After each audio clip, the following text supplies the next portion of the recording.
Hello, Steve Selbst here. I'm the CEO and co-owner of Healthcents, Inc., and I'm very pleased today to be able to share with you a demonstration of our RevolutionSoftware web service.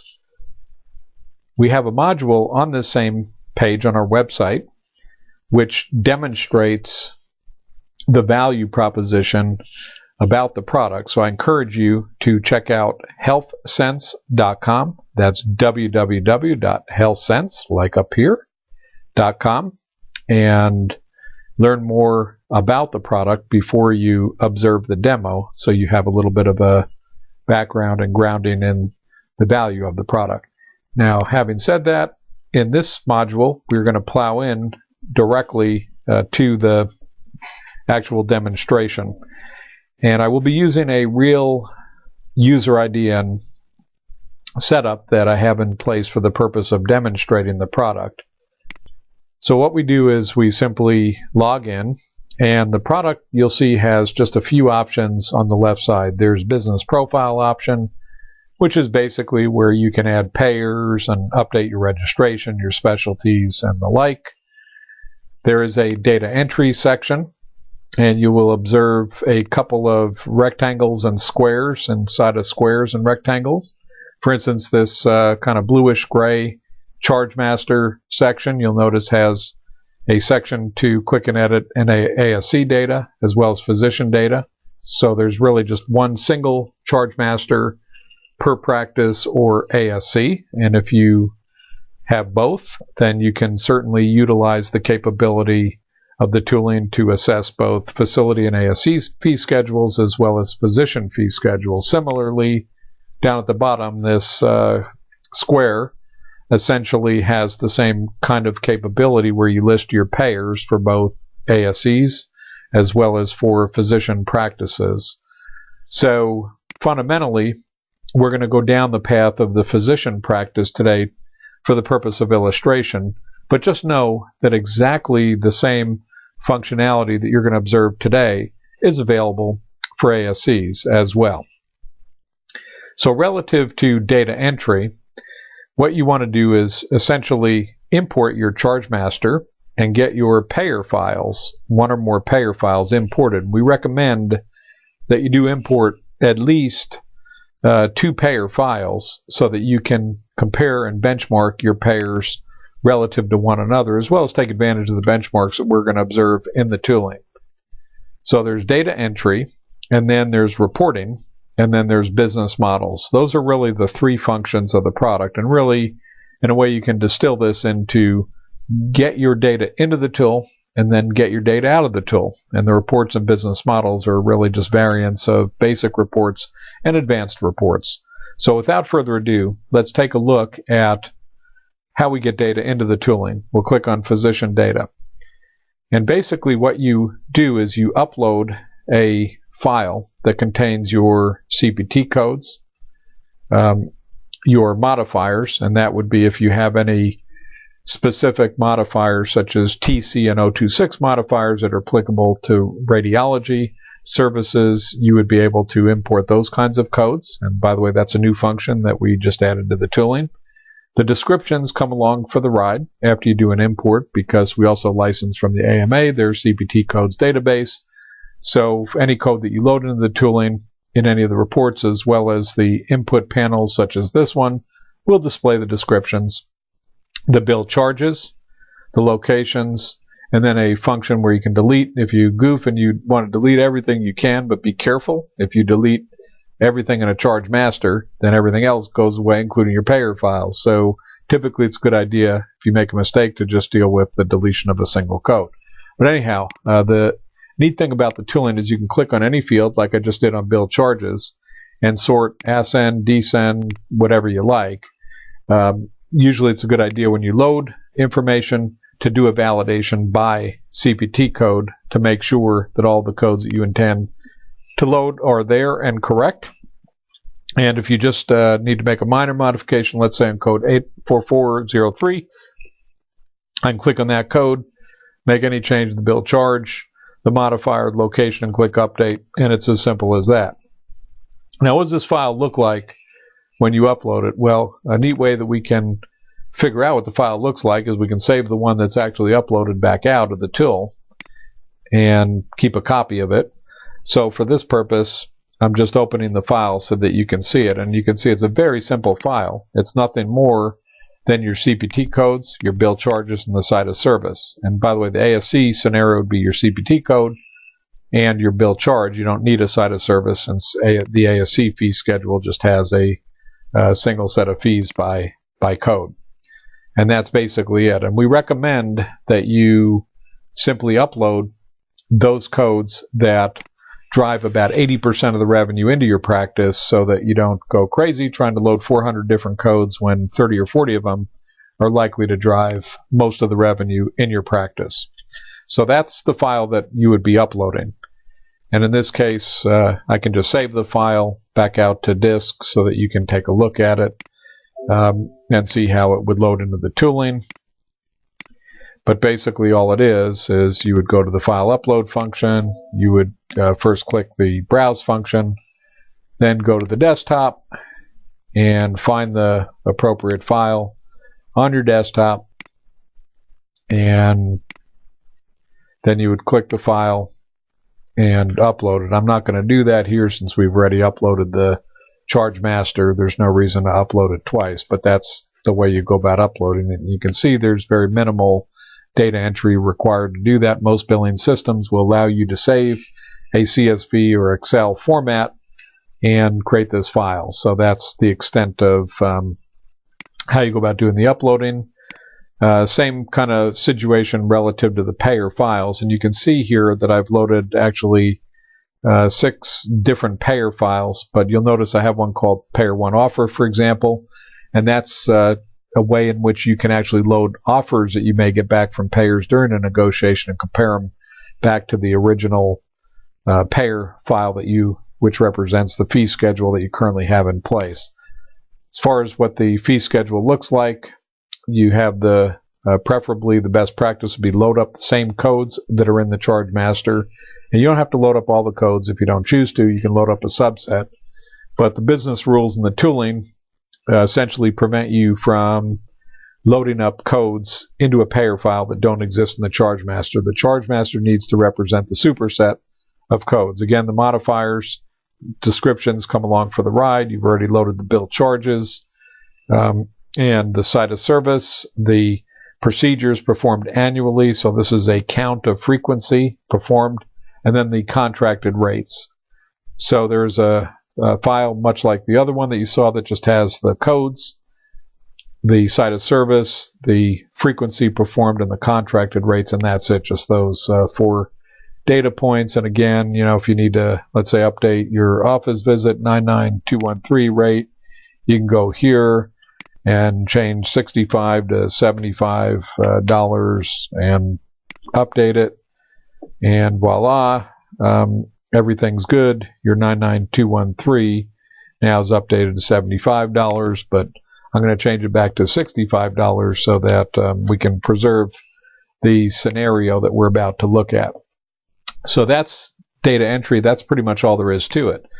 Then the fun part starts. How do I get information out of this tooling? It's going to help me maximize reimbursement of my commercial payer agreements. So we have designed basically 2 fundamental reports, which we call the benchmark report and the payer comparison report. We also have 2 business models, an out-of-network model and a bill charges modeler. So I'm going to give you a quick tour of each of those 4 functions.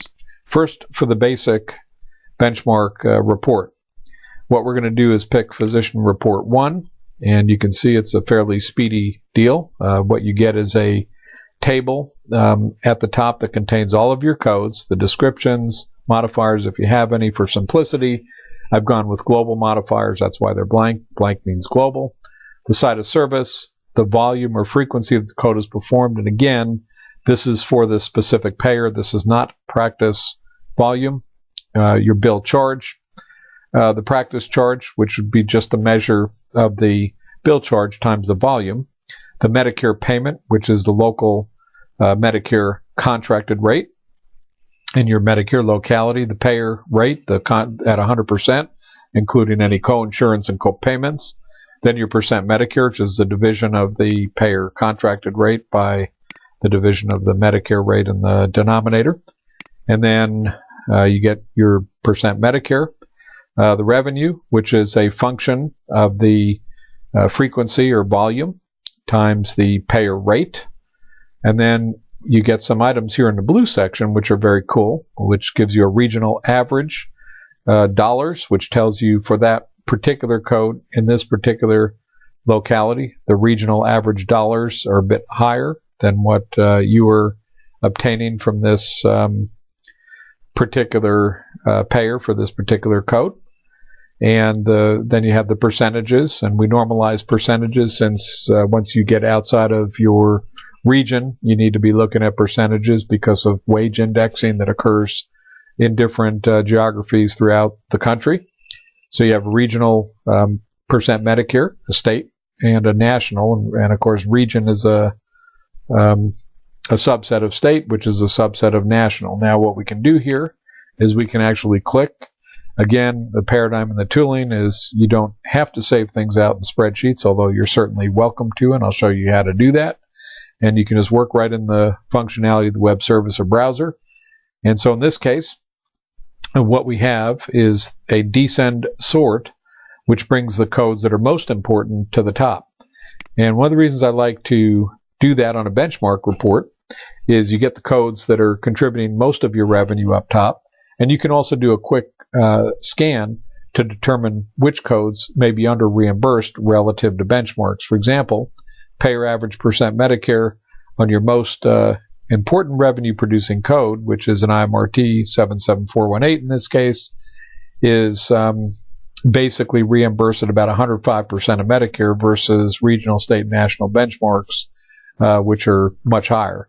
So this would be a code that would certainly be a candidate for, if you needed to carve out, to target for substantially higher reimbursement. And the same would be true of the 99214 office visit and so on. So you kind of go through this and try to detect patterns. Now, another thing that you can do after you do that kind of a sort is go back to your procedure and do a sort.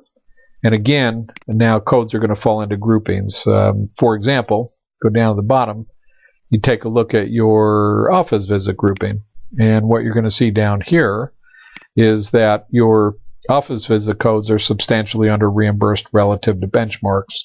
And that's really what you want to do, is kind of look at code ranges, code groupings, descending order sorts on revenue, and really get to the crux of the matter of which parts of your fee schedule are under reimbursed. Then we built for you down here a summary table, which has some interesting information, some of which may not immediately meet the eye, that can be quite useful. For example, your payer average percent Medicare is 150%, but your weighted average percent is only 119%. Why is this important? Well, the way we go about calculating weighted averages is we, in short, are taking into account the effective average, the real average, based on the workflow through your practice. What does this mean, and how do we calculate it? What we do is we take the sum of each CPT code's contracted rates multiplied by the volume, sum them all up, that becomes a numerator, and then we take the sum of the CPT code's Medicare rates times volumes for each of the codes, sum it up, make that the denominator, and voila, we get a weighted average, which is an effective average of what you're really getting based on the workflow. For instance, if we did a regular average, we would be counting, if we go back to our descend sort, we'd be counting 77418 one time based on its average of 104% of Medicare, and we'd also be counting code 97032 one time based on its average percent Medicare, and yet it's only $1,000 of revenue compared to $272,000. So we don't want to weight these codes with equal importance. We want the full effect of the revenue production of the code reflected in the average, and that's what the weighted average does. So it's a very important calculation, and you will find substantial differences when you dissect payer fee schedules in this fashion. You'll find that weighted averages tend to vary considerably from averages, as they do here. So you should really be negotiating off of your weighted average reimbursement, not off of your average reimbursement. That is the punchline. And then we have some data down below. If a code is missing either Medicare rates or contracted rates, we call them out here because we don't want you to lose the revenue in the agreement, and so it's called out separately, then added back. And then also statistical data points, which is really the number of counts of particular outcomes in your Medicare locality or region, state, and U.S. So each code has a count, and you can see that certain codes have much higher counts, particularly if you get to a national level. For example, 99213, we have over 1,000 occurrences or instances of that code at a national level. Now, the other thing I'd like you to see is that you can save any of the reports in this tool directly out to spreadsheet and format them nicely and work with them, combine them with other data. It's all there, and all for the taking relative to taking the data offline and doing further analysis if you so desire. However, our goal here is to give you enough function in the tool itself that you don't really need to do that. So that is the basic benchmark report. Quite a bit of information available just in that report alone. Then we can move to the payer comparison module. And the idea here is that you pick any two payers. For instance, I can pick payer 1 and payer 2 and compare those two payers on a normalized code base based on the primary payer, which is payer 1. So the volumes for payer 1 now are going to be used and applied against the contracted rates of payer 1 and payer 2. And I can now view a report which is going to show the delta revenue or the difference in revenue for each code that reported outcomes in payer 1 and payer 2. And I can add up all the marbles down at the bottom and essentially see that the comparison payer 2 on a normalized volume base using payer 1's volumes is paying about $187K more on a 1.7 mil revenue base than payer 1. And that's very helpful because we get this information not only in total but by code. So we can now do an apples to apples comparison, revenue comparison of our codes and revenue production. Even codes that don't have Medicare rates can be benchmarked. They can be compared to each other. Of course, they can't be benchmarked relative to Medicare, which is why they fell out of this top table. But we can count them, and we can look at those same differences.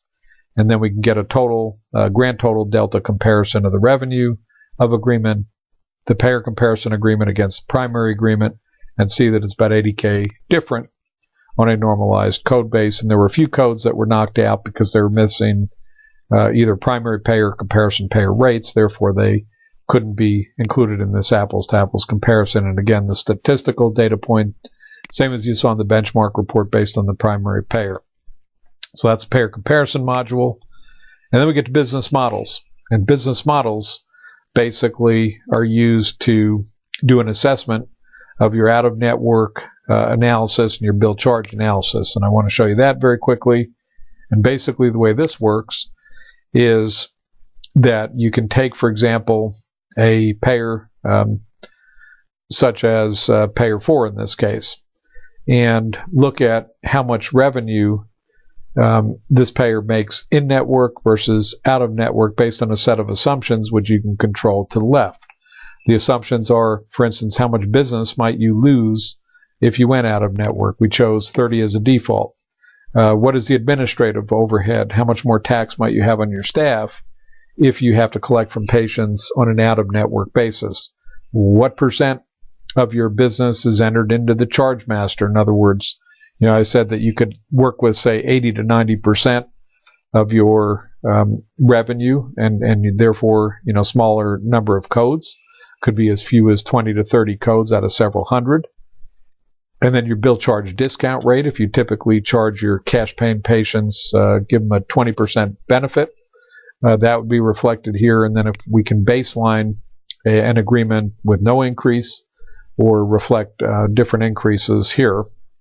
And then you get the punchline over to the right, and then you get the details by code below.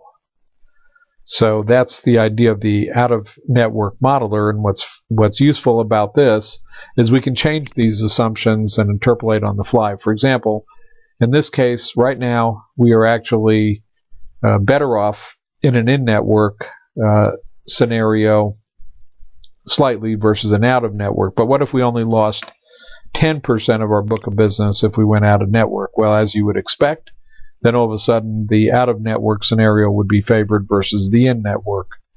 But what if we only lost 10% out-of-network, but we did a 40% discount off our bill charges? What would happen? Well, then again, we go back and we're better off in-network. So you get the point. You can play with these variables to the left, and they affect the outcome on the right. Now, practically speaking, most of the practices and ASCs that I work with, they tend to want to stay in network on larger agreements, which is understandable, although I've seen a few exceptions in those cases as well. But this is very useful, particularly on a mid to smaller sized agreement where you're assessing whether or not you want to move to a non-par status with a particular payer or remain in a non-par status for that matter. And then, last but not least, is our bill charge modeler. And this time I'll just pull up, for a little variety here, the ASC report so you can kind of see what that looks like. But the idea of the bill charge modeler is that you normally would leave 100% in the lesser bill charge or the contracted rate, because what's happening here is that you will get paid the lesser of your bill charge or your contracted rate.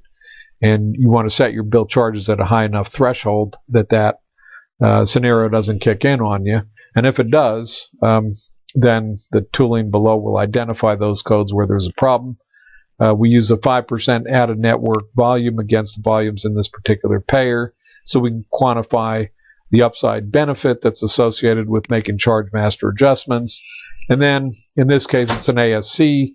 We're going to choose to set our bill charges at 300% of Medicare with a 20% discount. So what happens is, if we look below, any codes that fall below 300% of Medicare, and there's quite a few of them that have volumes reported against them, get identified here in red in the middle, along with the potential upside, and you get told exactly what it would take to get these codes from their current threshold on up to the threshold where they meet your parameter of 300% of bill charges. So, for instance, on code 29820, the recommended bill charge is $9,111.24. The current bill charge is basically set at much lower, $44.19. Therefore, in order to achieve the goal of getting to 300%, you need to adjust the bill charge by $4,693 and so forth.